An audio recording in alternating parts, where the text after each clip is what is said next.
Jai Hind everyone, welcome back. Welcome to the Journey Extraordinary. I Ajay Singh Rajput, UPSC CDS 1 2023 All India Rank 1. Welcome you all back to the Journey Extraordinary. तो जी क्या हालचाल सभी के, पढ़ाई कैसी चल रही है? तो आज आपका देखो सबसे जो इम्पोर्टेंट टॉपिक जिसकी आप डिमांड कर रहे थे S1 S6 सीरीज, वही मैं आपके लिए लेके आया हूँ, है ना। इसको S6 कर लेना भाई, ओके। ये S2 नहीं है, ठीक है, S6 है। तो S1 S6 देखो आपके एग्जाम में हर बार पूछा जा रहा है। मैं यहाँ पे बात कर रहा हूँ आपके सीडीएस और एनडीए की। अब सीडीएस तो ऐसा एग्जाम है हर बार आपके 10 क्वेश्चन आ रहे हैं, हर बार। और एनडीए में भी आपके कभी आ जाते हैं, कभी नहीं आते हैं, कभी 5 आ जाते हैं, कभी 10 आ जाते हैं और कभी आते ही नहीं है, इसलिए इंपॉर्टेंट हो जाता है आपके एनडीए के लिए भी। नाउ सी 10 क्वेश्चन बहुत बड़ा नंबर है, एंड ये एक ऐसा टॉपिक है जिसमें बहुत सारे ऐसे कैंडिडेट्स हैं जो क्या करते हैं, डिफिकल्टी फील करते हैं, एंड बहुत से क्वेश्चन गलत भी करके आते हैं, है ना। कुछ बच्चे तो ऐसे होते हैं जिनके 3 ही सही होते हैं, 4 ही सही होते हैं, कुछ ऐसे होते हैं जिनके 5 होते हैं, और कुछ जो अच्छे स्टूडेंट्स होते हैं उनके मैक्सिमम 7 हो जाते हैं। 10/10 करना तो इसमें बहुत मुश्किल हो जाता है। तो आज देखो मैंने आपको पहले पीक्यूआरएस पढ़ाया था। अब पीक्यूआरएस मैंने अलग इसीलिए पढ़ाया था क्योंकि S1 S6 को मैं अलग रखना चाहता था, आपको और बेटर मैनर से चीजें दिखाना चाहता था कि आप कैसे अप्रोच कर सकते हो। देखो इसमें मैं आपको पीवाईक्यू के थ्रू चीजें सिखाऊंगा कि भाई कैसे क्वेश्चन को अप्रोच करना होता है, अप्रोच इंपॉर्टेंट होती है, क्या देखना होता है वो इंपॉर्टेंट होता है, कैसे क्वेश्चन को सोल्व करना होता है वो इंपॉर्टेंट होता है, क्या पकड़ना होता है क्वेश्चन में, है ना। आई बेट यू अगर आप इस क्लास को ध्यान से कर लेते हो तो भाई इजीली आप 10/10 करके आओगे, ठीक है ना। इवन चाहे जो मैं आपको पढ़ा रहा हूं आज स्टार्टिंग के 10 क्वेश्चन में मेरे को अच्छे से देख लो, उसके बाद में नेक्स्ट 10 क्वेश्चन है, ये खुद से वीडियो पोज करके ट्राई करना, आप खुद सोल्व कर पाओगे, ठीक है ना। ठीक है जी। तो चलिए बिना कोई टाइम वेस्ट के स्टार्ट करते हैं भाई, ओके। तो पहले कुछ बेसिक चीजें हैं जो आपको याद रखनी है। अगेन मैं रिकॉल करवा देता हूं आपको क्या क्या याद रखना है जब S1 S6 आप सोल्व करोगे। सेंटेंस को पहले सभी सेंटेंस को केयरफुली रीड करना है, ये बच्चे इग्नोर करते हैं। केयरफुली सभी सेंटेंस को रीड करना जरूरी है, ठीक है ना, ओके। सेकेंड चीज है भाई, ट्राई टू आइडेंटिफाई फर्स्ट और last sentence in the series. First या लास्ट सेंटेंस सीरीज में फाइंड करने की कोशिश करो, ऑप्शन को ट्राई करो, है ना। सबसे इंपॉर्टेंट जो इसका रामबाण इलाज है भाई, पेयरिंग, पेयर बनाना, है ना। पेयर बनाने सीख गए ना भाई, लेट मी टेल यू 10 के 10 क्वेश्चन एकदम जल्दी कर लोगे, जल्दी भी हो जाएंगे, और साथ में आप सारे के सारे सही भी करके आओगे। आज देखो मैं आपको यही टेक्निक सिखाने वाला हूँ, ये पर्टिकुलर टेक्निक, ठीक है ना। इसी टेक्निक पे मेरा फोकस रहने वाला है, ओके। कनेक्टिंग वर्ड्स भी आ जाते हैं कभी कभी, जैसे आपको दिखाऊंगा मैं क्वेश्चन, हाउएवर आ जाता है, सिमिलरली आ जाता है, कभी बिकॉज आ जाता है, तो इनको भी देखने की कोशिश करो, ठीक। ये सिक्स्थ वाली मैं सबसे लीस्ट एडवाइस दूंगा इसके अंदर, ये पीक्यूआरएस के अंदर आपकी ज्यादा फॉलो होती है कि साउंड जो अच्छा लगता है भाई, मतलब आपको पढ़ने में अच्छा लगता है वो सिलेक्ट कर दो। ये इसमें मैं कंप्लीटली कहूंगा इग्नोर इट, ये नहीं करना भाई, ये करना ही नहीं है इसके अंदर, ठीक है ना, ओके। चलिए आपको क्वेश्चन से देखो चीजें सिखाता हूँ, आपको मजा आएगा, है ना। आज देखना आपको S1 S6 से इश्क हो जाएगा, इतने दिन क्या था भाई नफरत थी, अब आपको प्यार हो जाएगा। अब देखिए मैं क्वेश्चंस लेके आया हूँ भाई रिसेंट के 2024 की, ठीक है ना। CDS ND के जितने भी 2024 में सारे क्वेश्चंस आए हैं वो सारे लेके आऊँ, क्योंकि 2025 नेक्स्ट है, तो भाई 2024 के तो आपको अप्रोच पता होनी चाहिए ना, इनसे डिफिकल्ट तो कुछ होंगे नहीं, इनसे इजी मिलेंगे आपको, पहले क्वेश्चन मिलेंगे तो। अब सबसे पहला स्टेप मैंने आपको क्या बोला था भाई, reading, reading is important, read करो अच्छे से। और रीडिंग स्किल्स इतनी मैं आपकी मानता हूं कि भाई इतनी तो रीडिंग स्किल्स है कि आप थोड़े बहुत चीजों को डिकोड कर सको, है ना, किस चीज के बारे में बात कर रहे हैं। मैं ऐसी भी रीडिंग नहीं मांग रहा हूँ आपकी कि एकदम ब्रिटिशर्स वाली हो, है ना, सुनते ही सब कुछ समझ में आ रहा है। अब देखो मैं पहला सेंटेंस रीड करता हूँ, S1, Indian defence forces are fully aligned with national agenda of Atmanirbhar Bharat and have already embarked in mission mode. अब आप इससे इतना तो समझ गए होंगे कि किसकी बात हो रही है भाई, आपकी डिफेंस के मामले में आत्मनिर्भर भारत की बात हो रही है, मतलब आपके इंडिजिनस चीजें बनाने की बात हो रही है ना। ये S1 है, इससे सेंटेंस स्टार्ट होना है। S6 जिससे सेंटेंस आपका लास्ट पार्ट होगा, मतलब खत्म होगा। देखो एज ए रिजल्ट, किसी का रिजल्ट निकल रहा है, as a result the Indian defence industry will be apprised about the anticipated requirements of the armed forces and is thus better prepare to realise its goal, okay.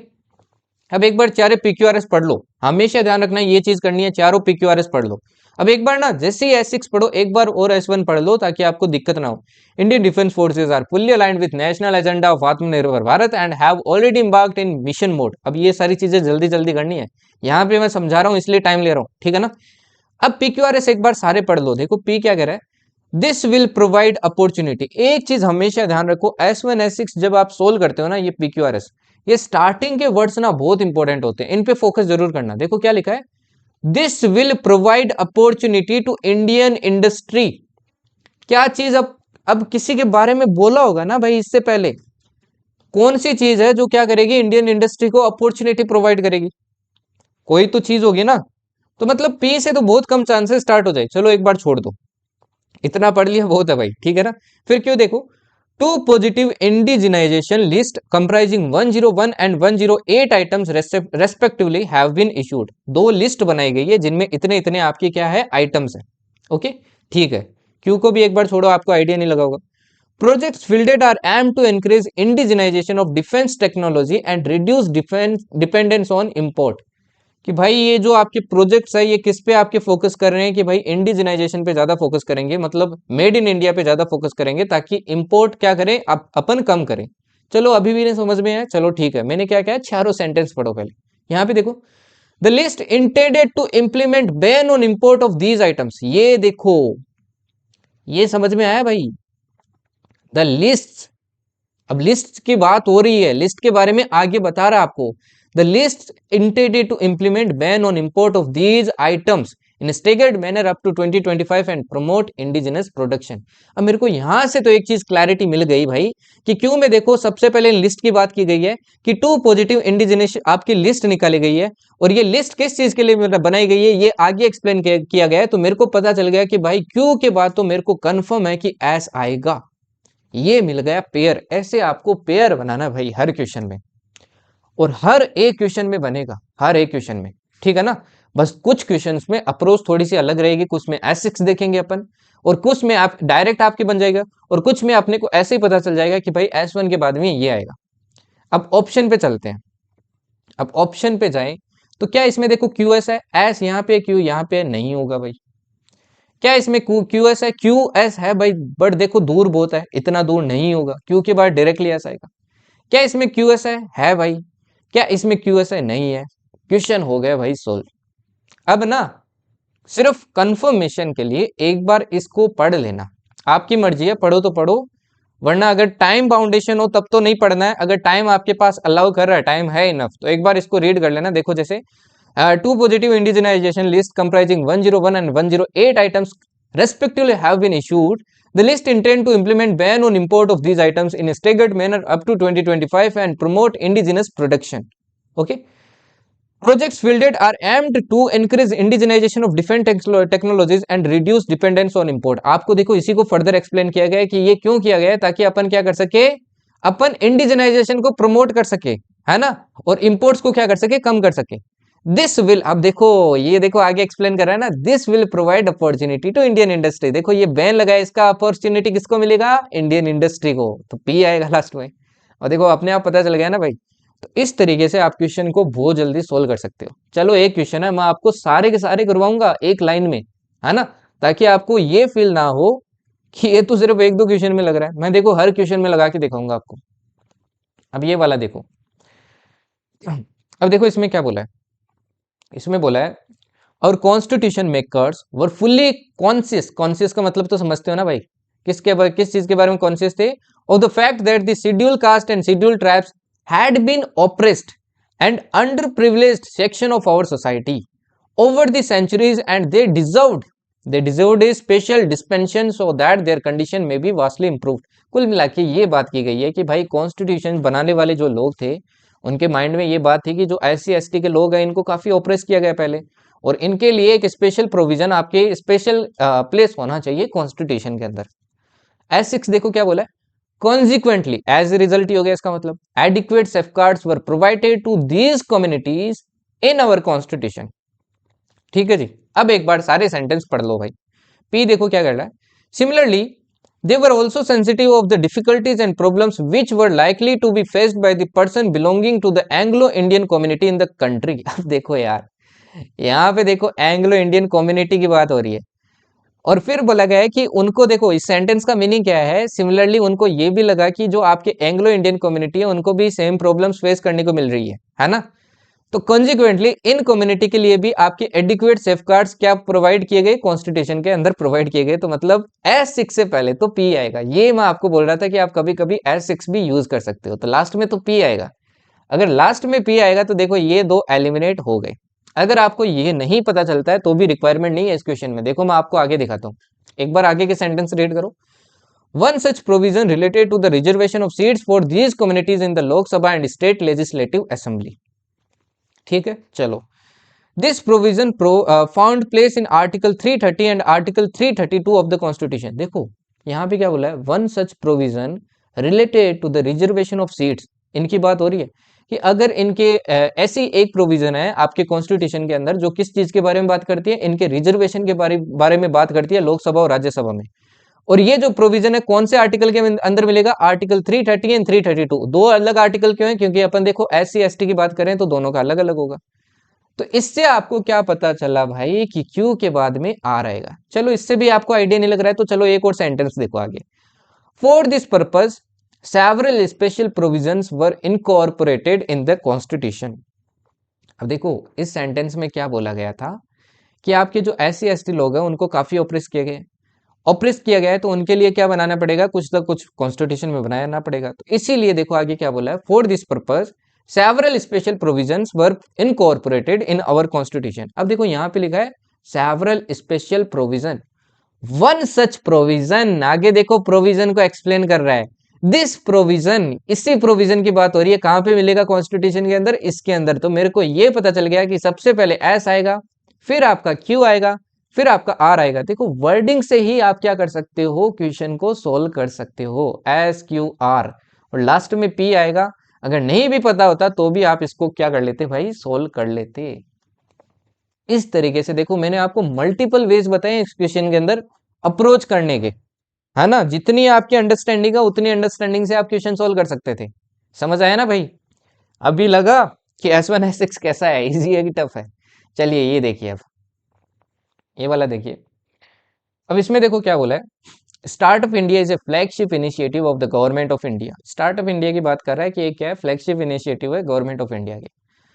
अब S6 में क्या बोल रहा है, under the startup India scheme eligible companies can get recognized as startups in order to access a host of tax benefits, easier compliance, IPR fast tracking and other benefits। ठीक है भाई। अब एक बार PQRS पढ़ते हैं, है ना। देखो दीज प्रोग्राम्स, मतलब इससे पहले कोई ना कोई प्रोग्राम्स की बात की होगी, ये कंफर्म है ना। तभी देखो यहाँ पे दीज प्रोग्राम्स आए। These programmes are managed by the dedicated startup India team which reports to DPIIT। Okay. It envisions transforming India into a country of job creators instead of job seekers। अब देखो ये किसी चीज के बारे में आपको फर्दर एक्सप्लेन कर रहा है ना, मतलब प्रोग्राम के बारे में फर्दर एक्सप्लेन कर रहा है कि इसका विजन क्या है। It intends to catalyze the startup culture and build a strong and inclusive ecosystem for innovation and entrepreneurship in India। अब अगेन देखो ये एंटरप्रेन्योरशिप वाला जो ये स्टेटमेंट है, ये कहीं ना कहीं S1 को क्या कर रहा है, एक्सप्लेन कर रहा है। चलो ये भी नहीं आता, कोई दिक्कत नहीं है। एक बार S6 ये S4 पढ़ लो आपके। Launched in 2016, startup India has rolled out several programmes with the objective of supporting entrepreneurs and building up a robust startup ecosystem। यहाँ पे देखो सेवरल प्रोग्राम्स की बात हो रही है, फिर उन्हीं प्रोग्राम्स की आपके आगे बात हो रही है भाई, उन्हीं प्रोग्राम्स की क्या हो रही है, आपके आगे बात हो रही है। मतलब ये कंफर्म है भाई कि एस के बाद में ही आपका पी आएगा, पहले तो नहीं आ सकता, नहीं आ सकता ना भाई। पहले देखो बोलेगा कि सेवरल प्रोग्राम स्टार्ट किए गए और फिर बताएगा ना दीज प्रोग्राम्स, तो एस के बाद में ही कहीं ना कहीं पी आएगा। देखो इसमें देखो एस से पहले पी आ रहा है, गलत हो गया ना भाई। इसमें भी देखो एस से पहले पी आ रहा है, गलत हो गया। इसमें भी देखो एस से पहले पी आ रहा है, गलत हो गया।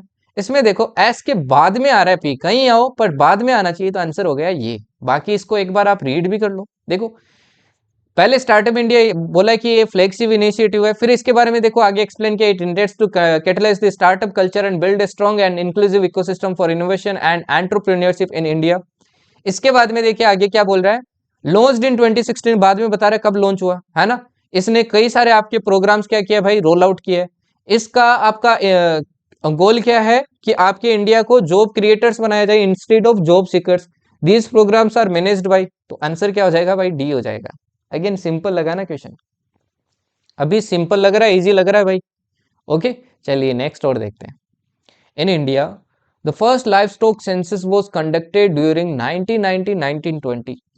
ओके, आपको बोला है कि पहली बार भारत में लाइव स्टॉक सेंसस कब का आपके किए गए, 1920 फॉर द फर्स्ट टाइम। अब S6 देखो क्या, for the first time data was collected through tablet computers which reduce the time gap in data collection, data processing and report generation. ये कहीं ना कहीं अब की बात कर रहा है, देखो तभी बोल रहा है ना, टैब पहली बार आपके टैबलेट कंप्यूटर्स यूज हुए, मतलब अभी के सेंसस की कोई की बात कर रहा है ये S6 में। ठीक, अब एक बार PQRS पढ़ते हैं। Since its inception, it is being conducted quinquennially by all states UTs। अब quinquennially का मतलब क्या होता है भाई, by every 5 years, है ना, इसका मतलब ये होता है। ठीक, अब आगे देखिए, the 20th livestock census was conducted with participation of animal husbandry departments of state and UT। ये तो रिसेंट हो गया ना, 20th की बात हो रही है भाई, है ना, वो फर्स्ट था, हर 5 साल के बाद में एक बार होता है, तो 20th तो रिसेंट हो गया, मतलब रिसेंटली हुआ है ये तो एक चीज तो कंफर्म आ गई कि भाई कहीं ना कहीं आपका क्यू क्या आएगा, लास्ट में आएगा, है ना कहीं क्यू आपका लास्ट में आएगा, स्टार्ट में तो आ ही नहीं सकता है। तो ये देखो सी और डी क्या हो गए, गलत हो गए। अब ये हो सकता है कि क्यू के पहले कुछ और आ जाए, है ना। आगे देखो, this 5 yearly census is the only source which gives disaggregated information on various species of animals and poultry birds. पहले देखो यहाँ पे क्या बोला है, since its inception it is being conducted quinquennially by all state, हर 5 ईयर से होता है। फिर आपको बताया दिस 5 ईयरली सेंसस, इसी 5 ईयरली सेंसस को आगे एक्सप्लेन किया, मतलब पी के बाद क्या आएगा, आर आएगा। फिर देखो इसका मेन ऑब्जेक्टिव आएगा, है ना, फिर ऑब्जेक्टिव बताओगे ना भाई, ऑब्जेक्टिव बताने के बाद में बताओगे ना कि रिसेंट सेंसस आपका 20th सेंसस किसने किया है, किसने पार्ट लिया है। और आगे देखो ये आ रहा है यहाँ पे टैबलेट कंप्यूटर्स, तो इसी से रिलेटेड हुआ ना भाई, तो इस तरीके से इसको भी आप सोल्व कर सकते थे। PRS समझ में आया। अंडरस्टैंडिंग बहुत इंपॉर्टेंट है और पेयर बनाने बहुत इंपॉर्टेंट है। पेयर्स बनाओ, पूरे सबको पढ़ना बहुत इंपॉर्टेंट है। ऐसा नहीं है कि आपने 2 सेंटेंस पढ़ लिए डायरेक्ट तुक्का लगाना स्टार्ट कर दो या यहाँ से रीड करना स्टार्ट कर दो, दैट विल नॉट वर्क। ये वर्क नहीं करने वाला है। इंस्टीड ऑफ दैट ये आपका टाइम भी खा जाएगा और आप क्वेश्चंस भी गलत करके आओगे, ठीक है ना। इस टेक्निक को अप्लाई करना आज से स्टार्ट करोगे तो थोड़े दिनों बाद में मास्टर कर लोगे। ऐसा नहीं है कि आप एक ही दिन के अंदर इसको मास्टर कर लोगे, थोड़ा टाइम लगेगा, but you will master it. चलो आगे और दिखाता हूँ क्वेश्चन, अभी तो 4 ही क्वेश्चन हुए। India has been a welfare state since independence. बोला है कि इंडिपेंडेंस से इंडिया क्या रहा है, आपका वेलफेयर स्टेट रहा है। S6 में बोला elimination of poverty, ignorance, disease and inequality of opportunity and providing a better quality of life were the basic premise upon which all the plans of development were built. अब PQRS पढ़ते हैं। The policies and programmes have been designed with the aim of alleviation of rural poverty. बोला है कि government के जो policies और programmes है वो किस एम के साथ है कि रूरल पॉवर्टी को हटाया जाए। The primary objective of all governmental endeavors has been the welfare of its rural population। अब यहाँ पे देखो पहले रूरल पॉपुलेशन की बात करेंगे ना भाई, कि इंडिया वेलफेयर स्टेट क्यों है, इसको देखो आगे एक्सप्लेन कर रहा है कि आपके प्राइमरी ऑब्जेक्टिव क्या रहा है गवर्नमेंट एंडिवर्स का, कि आपके रूरल पॉपुलेशन का वेलफेयर हो। इसके बाद में बात करेंगे ना रूरल पॉवर्टी की, पहले रूरल ओवरऑल पॉपुलेशन की बात करेंगे, फिर अपन बात करेंगे कि ये जो पॉलिसीज और ये जो डेवलपमेंट की बात कर रहे हैं ये आपकी रूरल पॉवर्टी को हटाने के लिए। तो यहां से आपको एक चीज तो क्लैरिटी मिल गई होगी कि भाई क्यू के बाद में क्या आएगा, पी आएगा। अब देखो पी यहाँ है, क्यू यहाँ है, तो पहला क्या हो गया, गलत हो गया। यहाँ पे भी देखिए क्यू यहाँ है, पी यहाँ है, ये भी आपका क्या हो गया, गलत हो गया, क्योंकि ये कंटिन्यूटी में आएगा। यहाँ पे भी देखिए पी क्यू आ रहा है, ये भी गलत हो गया, तो आंसर निकल गया भाई QPSR, सिंपल है ना। बाकी आगे देखो, अब ये भी रूरल के बारे में बात कर रहा है, ये भी रूरल के बारे में बात कर रहा है। एस भी देखो, ensuring rural welfare has been one of the main objective of plan development in India. Again देखो रूरल वेलफेयर की बात कर रहा है, तो मतलब ये तीनों साथ में ही आएंगे, तीनों के तीनों साथ में आएंगे, क्योंकि ये वाला देखो रूरल का कहीं वर्ड नहीं आ रहा है इसके अंदर, है ना। तो अगेन यार वही है, पेयरिंग बनाओ, पेयरिंग बना के क्वेश्चन को सोल्व करो। चलो नेक्स्ट क्वेश्चन देखो। ये वाला देखो, कोविड-19 pandemic threw a lot of challenges on the entire economy, कि कोविड-19 पैंडेमिक ने बहुत सारे चैलेंजेस लेके आया है आपके पूरी ऑलमोस्ट पूरी इकोनॉमी पे। In order to address this need, कोई नीड इससे पहले आपकी बात होने वाली है, ये कंफर्म है ना। In order to address this need, कौन सी नीड की हो रही है ये अपने को बतानी है। And to promote economic activities post pandemic, ministry of HUA initiated ARHCs, a sub scheme under P में यू, ठीक है ना। तो इससे पहले मतलब कोई ना कोई नीड बताई जाएगी, उसी नीड को फुलफिल करने के लिए ये आपकी स्कीम स्टार्ट की गई है। अब चलो एक बार स्टेटमेंट्स पढ़ लेते हैं। These urban migrants stay in slums informal settlements, क्या इसके बाद में ये आ सकता है भाई? पहले बोल रहा है कि बहुत सारे चैलेंजेस आए हैं। दीज अर्बन माइग्रेंट्स, पहले अर्बन माइग्रेंट्स के बारे में बताना तो पड़ेगा ना, तो पी से तो स्टेटमेंट नहीं स्टार्ट होगा।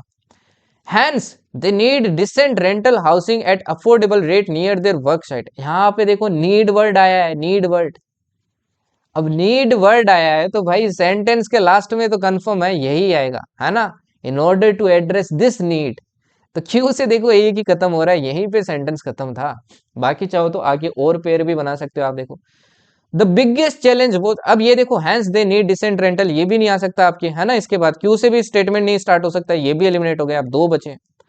The biggest challenge was reverse migration of urban migrants poor in the country. पहले देखो स्टेटमेंट में क्या बोला है, pandemic threw a lot of challenges. The biggest challenge, सबसे बड़ा चैलेंज क्या था, यहीं से स्टेटमेंट स्टार्ट होगा ना भाई, है ना। तो सबसे बड़ा चैलेंज क्या था भाई, ये था कि रिवर्स माइग्रेशन हो रहा था, लोग वापिस आ रहे थे अपने घरों से, सॉरी अपने जहाँ पे भी वर्किंग करने के लिए गए थे वहां से वापिस आ रहे थे अपने स्टेट्स में, है ना। तो यहाँ से आर से क्या होगा भाई, स्टेटमेंट स्टार्ट होगा, और कोई ऑप्शन है ही नहीं, तो आंसर हो गया आपका ये। बाकी चाहो तो इसको रीड कर लो, आपको पढ़ने में भी यही सही लगेगा। अगेन इजी क्वेश्चन था यार। ओके, चलिए अगला देखते हैं। अब ये वाला देखिए 37, ये सारे आपके CDS 2 2024 के क्वेश्चन है। PTI, press trust of India, is a non-profit making cooperative owned by the country's newspapers with a mandate of provide effective and unbiased news to all subscribers। PTI आपकी क्या है, एक नॉन प्रॉफिट ऑर्गेनाइजेशन है, जो सारे के सारे आपके न्यूज एजेंसीज हैं इंडिया के अंदर, उन्होंने क्या कर रखा है, बनाया है ना, ताकि ये इफेक्टिव और अनबाइज्ड न्यूज सबको क्या कर सके, प्रोवाइड कर सके। Increasingly more and more subscribers are opting for satellite reception. इसमें देखो सैटेलाइट रिसेप्शन की बात हो रही है कुल मिला के, कि ज्यादा से ज्यादा आपके सब्सक्राइबर अब सैटेलाइट रिसेप्शन को क्या कर रहे हैं, ऑप्ट कर रहे हैं, सिलेक्ट कर रहे हैं, ठीक है ना। अब PQRS पढ़ते हैं। It offers its news services in English and Hindi language. It offers its news services in English and Hindi language, ठीक है ना, समझ में आ गया sentence. Over 500 newspaper and several news service subscribe to PTI including many overseas news entities, ठीक है भाई। PTI now has its own satellite delivery system. ये देखो इसी सैटेलाइट की बाद में बात की गई है। Increasingly more and more subscribers are opting for satellite reception, तो हाई चांस है कि भाई आर सबसे लास्ट में होगा। पर चलो एक और चीज दिखाता हूँ इसमें, देखो Bhasha is the Hindi language news service of the agency. यहाँ पे देखो क्या बोला है, it offers its news service in English and Hindi language. Bhasha is the Hindi language news service of the agency. पहले ये बताओ ना, बताओगे ना भाई कि ये आपके न्यूज कौन सी लैंग्वेजेस में देता है, फिर बताओगे ना कि जो हिंदी लैंग्वेज है उसको अपन क्या कहते हैं, उस एजेंसी को इसको क्या कहते हैं। तो ये तो कंफर्म हो गया कि भाई पी के बाद में क्या आएगा, आपके एस आएगा। और देखो ना तो इसमें आ रहा है, ओके, ना आपके इसमें आ रहा है, दो ऑप्शन बचे हैं। क्या क्यों आपके स्टार्ट में सॉरी क्यों नहीं, क्या आपके जो आर है ये स्टार्ट में आ सकता है, क्योंकि आर वाला देखो कौन सा स्टेटमेंट था, आर था सैटेलाइट वाला। ये यहां कहीं पीछे आता तो भी चलता, बट स्टार्ट में नहीं आ सकता। तो ये भी क्या हो गया भाई, आपका एलिमिनेट हो गया, क्योंकि आर के बाद में S6 आएगा, तो आंसर हो जाएगा बी। क्लियर। चलिए और दिखाता हूं, देखो सारे क्वेश्चन ऐसे ही पूछता है आपके सारे के सारे, ठीक है ना। अब ये वाला देखो, the national school of drama was set up by the संगीत नाटक अकादमी इन 1959। ओके, NSD का सेटअप इसने किया था 1959 में। S6 में बोला है NSD has promoted children's theatre as well. NSD ने चिल्ड्रन थिएटर को भी प्रमोट किया है, ठीक। अब एक बार PQRS पढ़ लेते हैं। पोस्ट एडमिशन, पोस्ट एडमिशन मतलब एडमिशन के बाद the student at NSD are required to undergo training of 3 years duration. Okay, the eligible applicants for admission are screen through 2 stages। अब यहाँ पे देखो क्या बोल रहा है, the eligible applicants for admission, मतलब जो एडमिशन के लिए एप्लीकेशन डालते हैं उनकी क्या की जाती है, स्क्रीनिंग की जाती है। अब पहले भाई अप्लाई करोगे, उसी के बाद में पोस्ट एडमिशन होगा ना, कुछ चीज होगा तो मतलब क्यू के बाद ही क्या आएगा, आपका पी आएगा।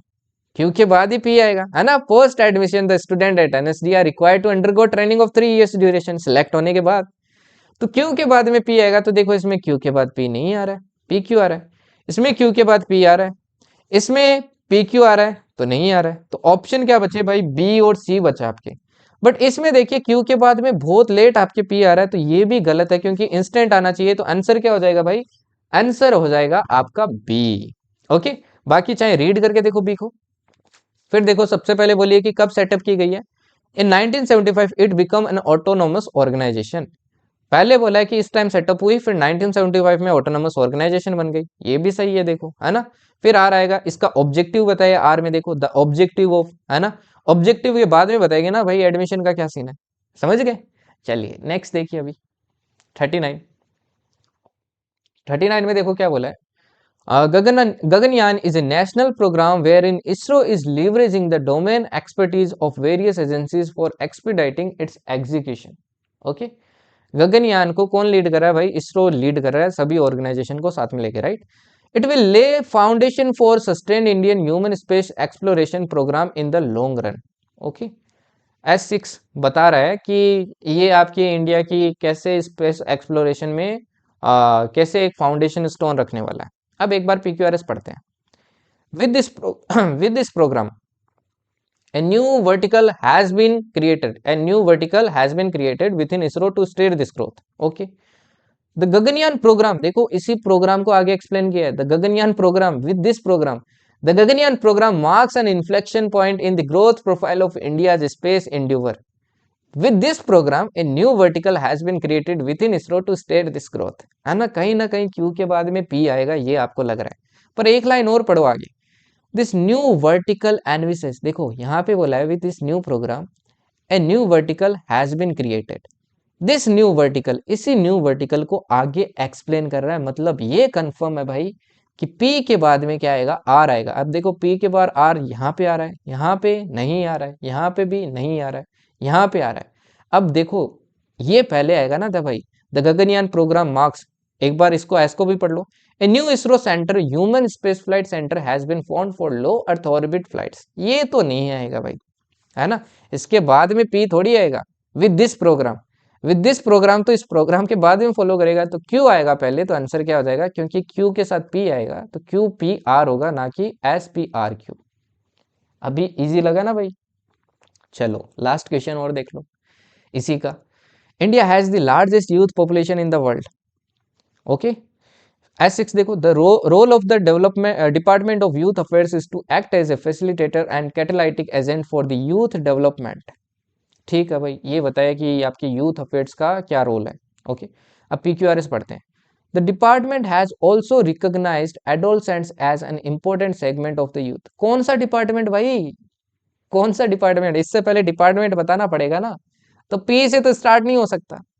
Youth represent the most dynamic and vibrant segment of the population. अब देखो ऐसे क्वेश्चन है ना, मैंने क्या कहा था, कभी कभी S1 से ही आप डायरेक्ट कनेक्ट कर सकते हो। देखो इसमें सबसे पहले क्या बोला है, इंडिया के पास लार्जेस्ट यूथ पॉपुलेशन है, फिर यूथ के बारे में बताएंगे ना भाई, youth represent the most dynamic and vibrant segment of the population, है ना। तो यहीं से आपका क्वेश्चन क्या हो जाता भाई, सॉल्व हो जाता। बट आगे अगर इन केस आपको यहाँ पे आइडिया नहीं लग रहा है, तो आगे वाले भी एक बार सेंटेंस पढ़ लो। To optimally tap their constructive and creative energies, the Department of Youth Affairs pursues the twin objective of personality development and nation building. The department has also recognized adolescent. देखो पहले बोला है यहाँ पे the Department of Youth Affairs का क्या role है, twin objective है, कौन सा, ये दो ऑब्जेक्टिव है।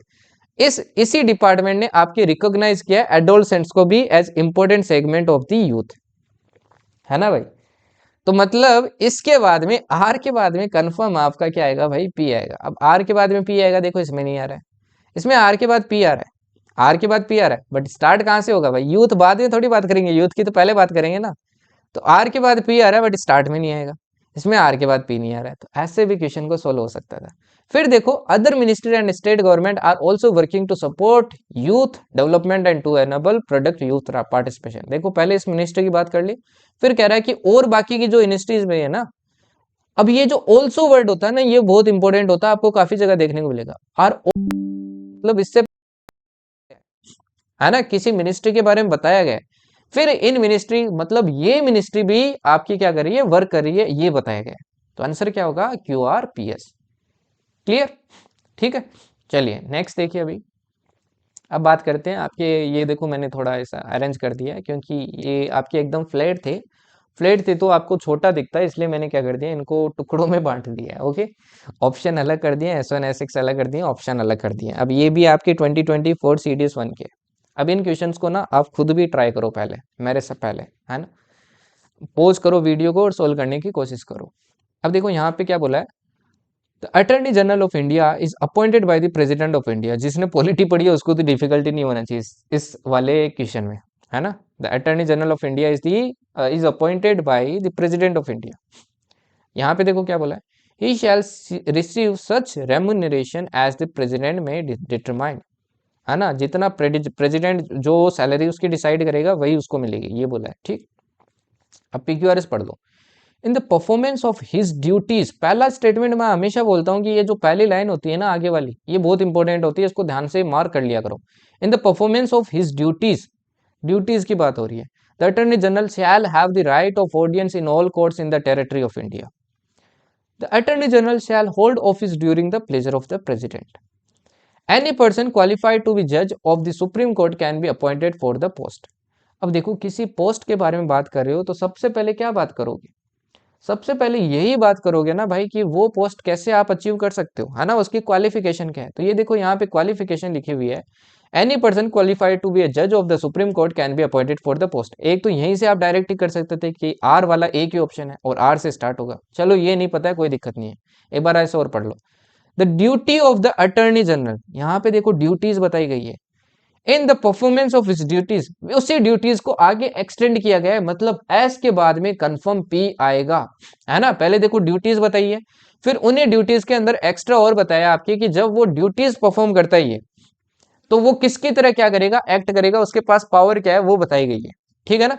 तो एस के बाद में भाई पी आएगा, तो एस के बाद में पी देखो किस किस में, इसमें नहीं है, इसमें भी नहीं है, इसमें भी नहीं है, तो आंसर क्या हो जाएगा आर। और आर से मैंने बोला था भाई आर से स्टार्ट होगा, मतलब लास्ट स्टेटमेंट क्यों होगा, the attorney general shall hold office during the pleasure of the president, he shall receive such remuneration as the president may determine.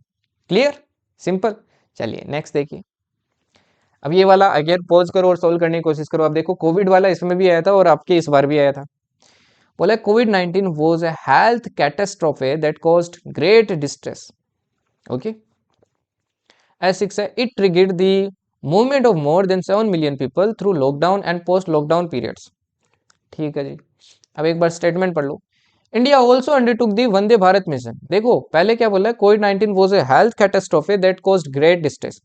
इसके बाद में क्या ये आ सकता है क्या, इंडिया ऑल्सो टुक, ऑल्सो आ रहा है। अब मैंने क्या कहा था, ऑल्सो आ रहा है तो इससे पहले कुछ ना कुछ आया है, तो पी से तो स्टेटमेंट स्टार्ट ही नहीं हो सकता, बाकी ऑप्शन में भी ऐसा नहीं है।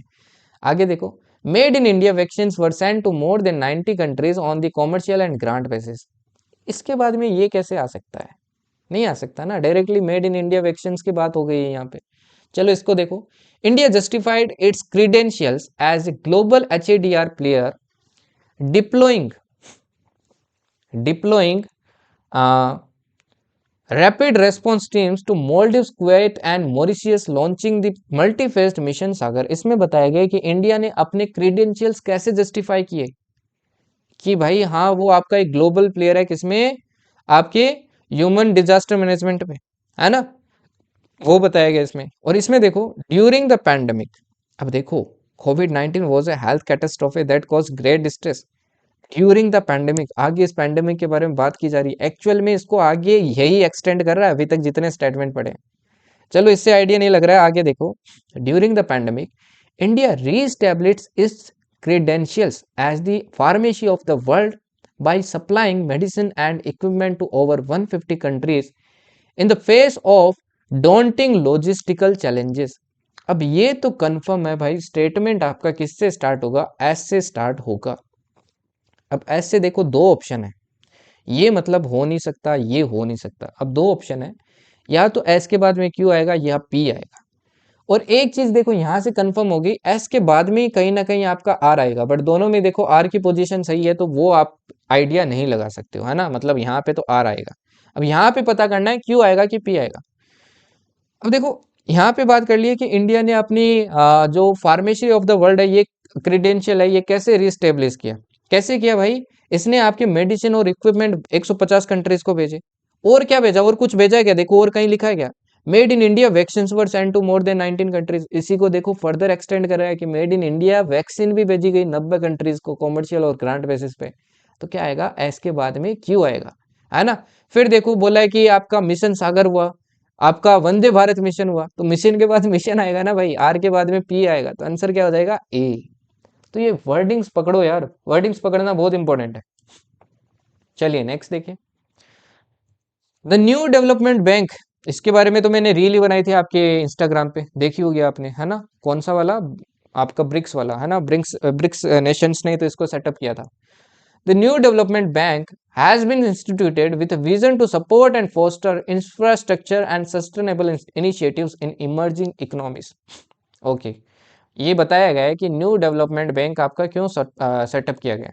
यहाँ पे देखो, India is one of the largest borrowers from the bank in the sector of transport, health, water and financial sector.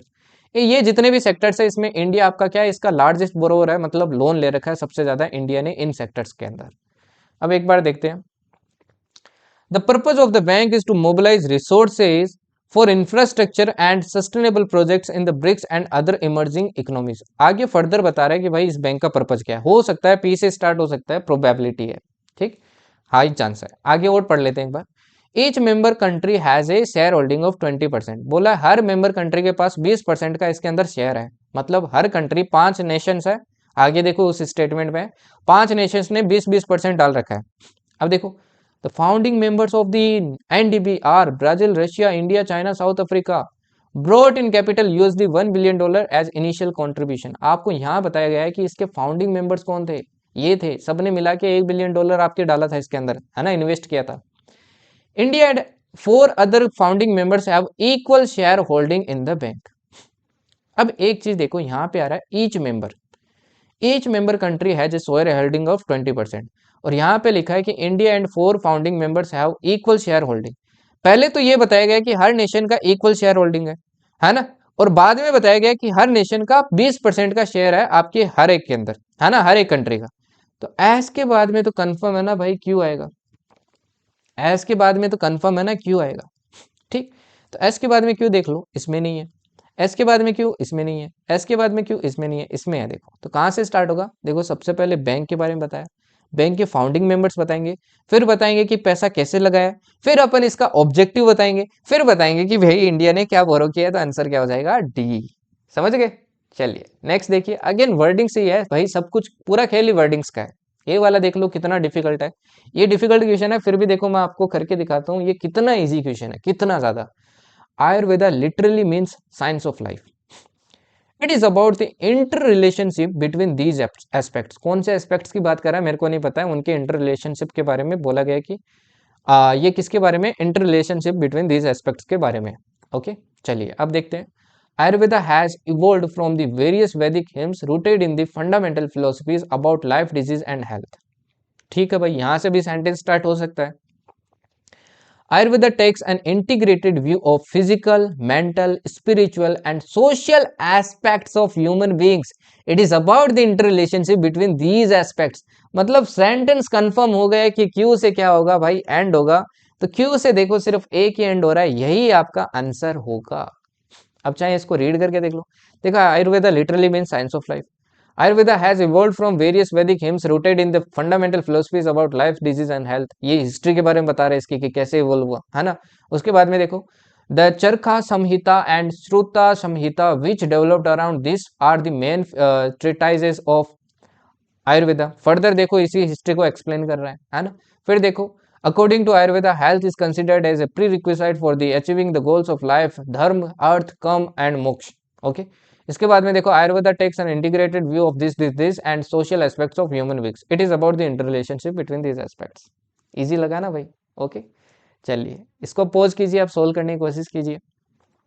अब ये देखिए, the national education policy 2020 is an important policy on education. National education policy के बारे में बता रहा है कि ये इंपॉर्टेंट पॉलिसी है 2020 की। The policy was formulated through consultation process at average stage from pre formulation to formulation and implementation. यहाँ पे फॉर्मुलेशन के बारे में बताया गया है कैसे फॉर्मुलेशन हुआ।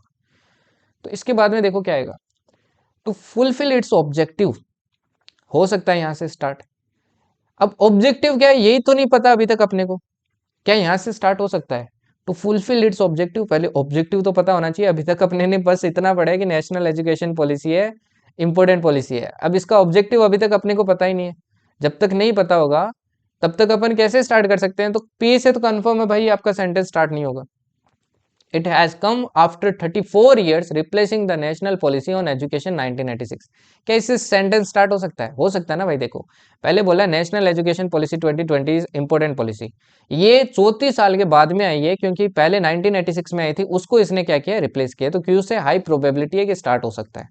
फिर देखो the policy also lays emphasis on bringing out, मतलब इससे पहले कुछ और भी गोल बताएगा इसका, है ना। यहाँ पे देखो एक गोल बताया गया, also lays emphasis on bringing out. इससे पहले और कोई गोल बताएगा, मतलब आर से तो स्टार्ट नहीं होगा, आर से तो नहीं होगा। It aims to transform India into a vibrant knowledge society, ये इसका एम है भाई। इसके बाद में क्या आएगा, आर आएगा। The policy also lays emphasis, तो एस के बाद में आर आएगा। कहाँ है, देखो एस के बाद में आर, है ना।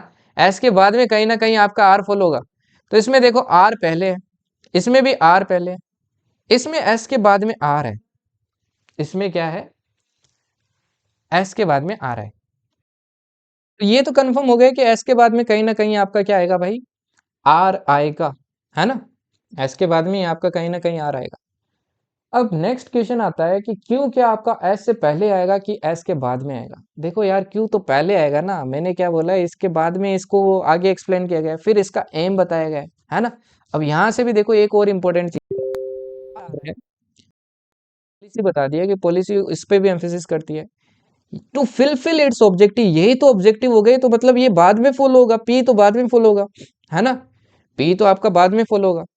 तो ये क्या आएगा, ये कैसे आएगा फिर सेंटेंस आपका, ये आ जाएगा क्यू एस पी आर, है ना। कि एस ये ऑब्जेक्टिव हो गया, इस ऑब्जेक्टिव को फुलफिल कैसे करेगा, फिर फाइनली आपके आर से खत्म होगा, और फिर आपका कैसे इसको प्रोसीड किया गया उसके बारे में बात करेंगे। चलिए नेक्स्ट देखिए, ये वाला देखो। Cotton is one of the most important cash crops in India, and it makes India an important global player in cotton production. Cotton के बारे में बात हुई है। To support the cotton industry, the government of India regularly announces MSP for two basic staple, medium staple, long staple cotton. अब MSP मैंने आपको current affairs अगस्त में बताया था, है ना। देखो कॉटन की बात हुई है कि कॉटन में इंडिया की काफ़ी इंपॉर्टेंट कैश क्रॉप है ना, क्योंकि ग्लोबल प्लेयर आपका कॉटन में इंडिया। अब एक बार पीक्यूआरएस पढ़ लेते हैं। Cotton sustains the livelihood of an estimated 508 million cotton farmers and 40 to 50 million people engaged in related activities such as cotton processing and trade. India's contribution to the cotton producing comes from around 126 lakh hectares under cotton cultivation, which is around 38% of the world. Okay, the country accounts for 25% of the total global fiber production. अब देखो सबसे पहले बोला global player है, फिर ये देखो आगे आपको एक्सप्लेन कर रहा है टोटल ग्लोबल फाइबर प्रोडक्शन, मतलब कॉटन प्रोडक्शन में आपका कितना परसेंटेज है। तो आठ सबसे प्रोबेबल है कि आठ से स्टार्ट हो जाए, ठीक। In the raw material consumption basket of the India textile industry, the production of cotton is around 60%. अब यहाँ पे देखो तीन अलग अलग आपको फैक्ट्स दिए गए। पहला फैक्ट दिया गया है कि ओवरऑल ग्लोबली आपका कितना प्रोडक्शन करता है, 25% करता है ग्लोबल का। फिर आपको बोला है कि ग्लोबली एरिया वाइज देखें, वर्ल्ड एरिया का 38% है, तो मतलब ये आएगा। फिर आपको बोला है कि रॉ मटेरियल कंजप्शन के बेसिस पे अपना कितना प्रोपोर्शन है, 60% है। फिर आपका बात आएगी भाई लोगों की, है ना, कि कितने लोगों को ये काम दे रहा है। उन्हीं लोगों को सपोर्ट करने के लिए आपके गवर्नमेंट क्या देती है, एमएसपी देती है। अगेन सिंपल क्वेश्चन था, है ना। कनेक्टिंग वर्ड पकड़ो भाई, क्वेश्चन बन जाएगा। ये वाला देखो अब 37। One of the features of the humanist culture in Italy was a slackening of the control of religion over human life. There was also a concern at this time with good manners. चलो यहाँ पे कहीं ना कहीं Italy के और humanist culture की बात हो रही है।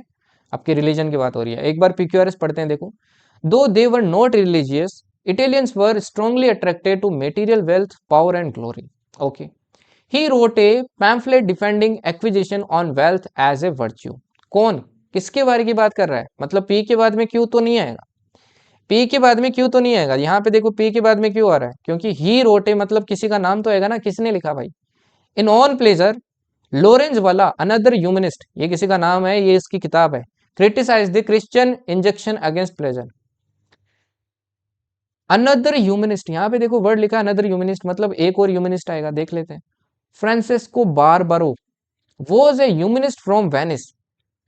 He wrote a pamphlet defending acquisition of wealth as a virtue. S के बाद में क्यों आएगा। अब यहाँ पे देखो इसके बारे में कर रहा है ना आगे एक्सप्लेन, तो एस के बारे बाद में क्यों देख लो किसमें, एस क्यों इसमें है, इसमें क्यू एस है, इसमें क्यू एस है, तो आंसर क्या हो जाएगा भाई, ये हो जाएगा। सिंपल अगेन, है ना। चलिए इसका देखिए अभी। Rural portal life insurance was started in 1995। RPLI आपका 1995 में स्टार्ट हुआ। यहाँ पे देखो क्या लिखा है, देयर फोर, रीजन बता रहा है, various scheme of PLI and RPLI are very popular amongst eligible clients. मतलब इससे पहले कुछ ना कुछ ये रीजन बताएगा क्यों फेमस है, ये बताएगा, है ना।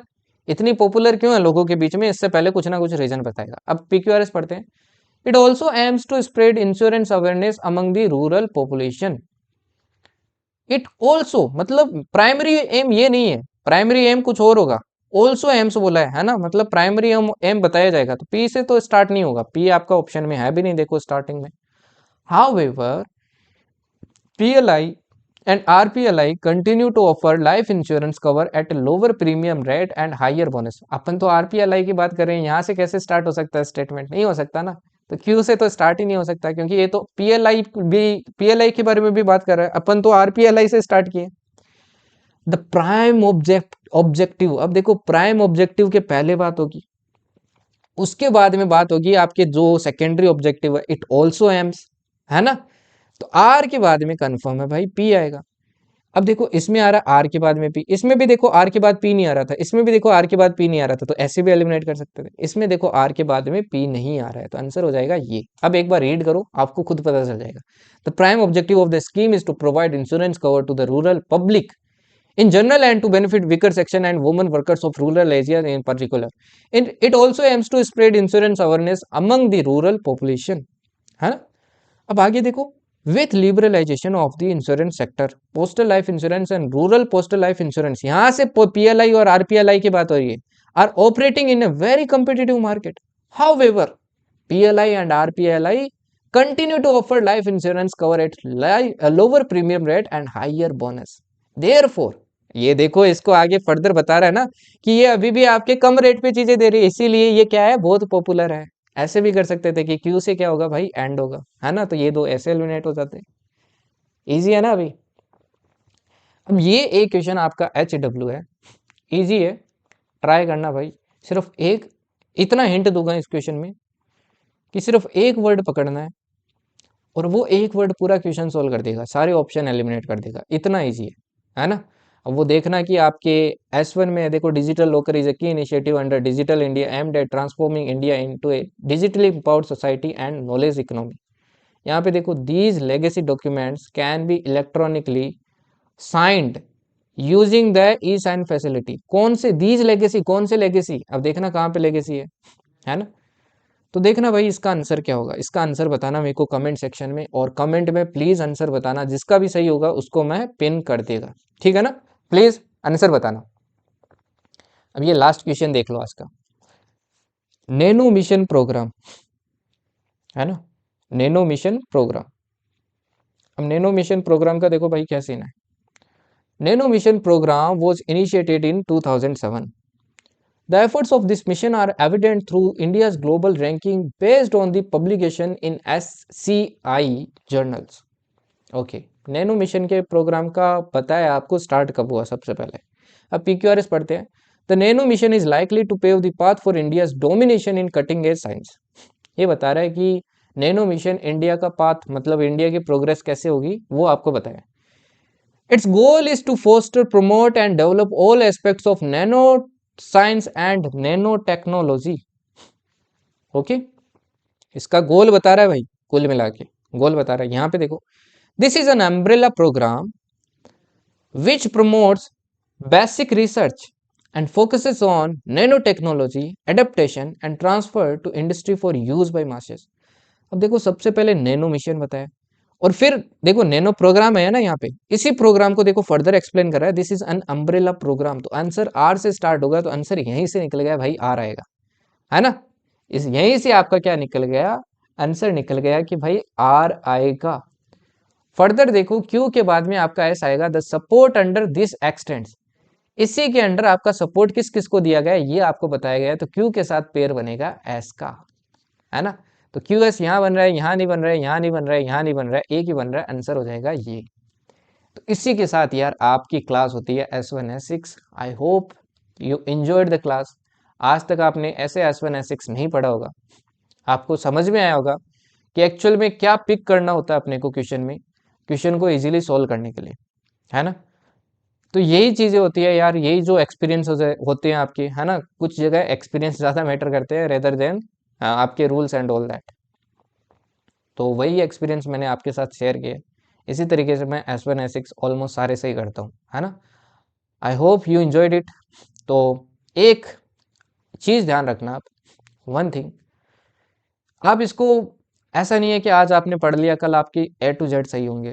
मैं रियलिटी पे ज़्यादा फोकस करता हूँ, मैं और यूट्यूबर्स की तरह नहीं बोलूँगा आपको कि ये कर लिया भाई आप सब, है ना, इसके बाद में सब कुछ है ना, कोई सा भी खोलेगा।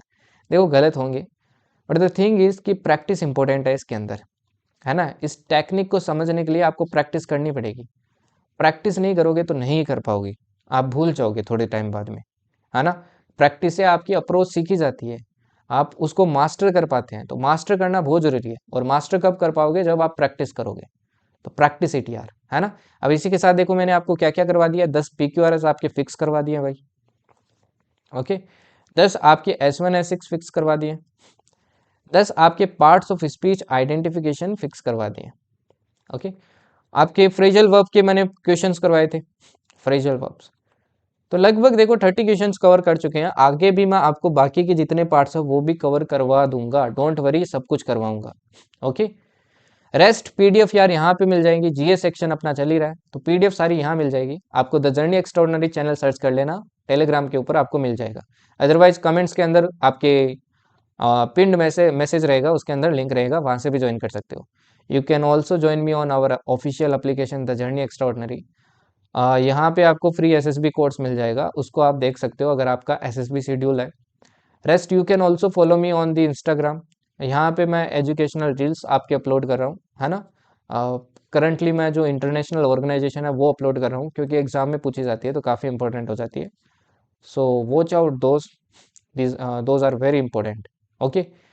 रेस्ट अपन सेल करते रहेंगे भाई, साथ में सेल करते रहेंगे, एंड सेल करते करते ही ये जो समुद्र है इसको भी पार कर लेंगे। And I hope you will be there in the academy by 2025, you all who are joining me here।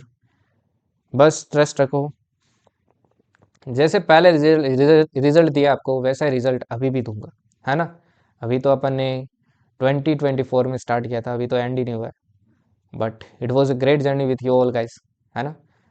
Rest, have trust on me, practice, and जो कंटेंट पढ़ा रहा हूँ उसको अच्छे से पढ़ो, नोट्स बनाओ, प्रैक्टिस करो।